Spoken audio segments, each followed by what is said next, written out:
Hello and welcome back to Jackknives Reviews. I'm of course your host, Jackknive. And today, let's crack open that funny bone with Clown. Kent McCoy is a real estate agent, loving husband and father, who hosts a birthday party for his young son. Unfortunately, the clown that he was so excited for cancels last minute. Luckily, Jack finds an old clown costume in the basement of a house he's trying to sell, tries it on, but unfortunately can't get it off. No matter how much he tries and struggles in pain to get the clown costume off, he can't, as it slowly starts turning him into an Icelandic demon called a cloyne, who feasts after children and has his eyes set on his own son. I've been wanting to talk about this movie for a long time. It's one of those movies that I feel that are such a hidden gem that you could just pop in a horror movie marathon and people would really enjoy it. It's a movie that's simultaneously under-talked about, underlooked, and yet really well done. For such a limited budget, for it being an indie production with relative unknowns, it just works. It's such a great independent horror film. The practical effects are so creepy and yet so well done. Parts of it just really are like graphic, but not like graphic in like deathly graphic.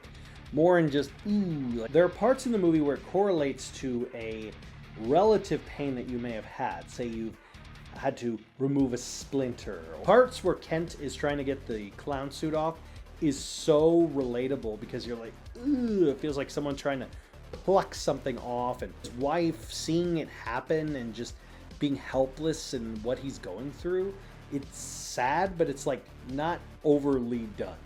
This same premise could have been done in a super comedic way, but it's not. It's played pretty damn seriously considering the subject matter. John Watts directed this, and to date the biggest thing he's done is currently directing a TV show called The Old Man with Jeff Bridges, which I've heard is pretty damn good. I haven't checked it out myself, but I've heard pretty good things. Andy Powers plays Kent, and he does a really good job.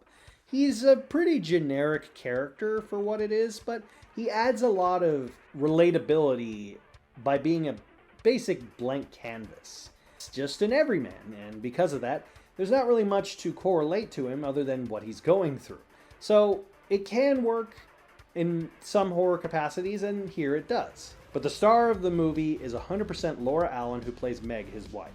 She carries the movie when it gets to the point where it's more serious, it's more gravity binding, it's more dealing with the subject matters of her son and the things that are going on with her husband. It's done in a way that her acting skills carry an otherwise normally just okay independent movie into being a pretty damn good independent horror film.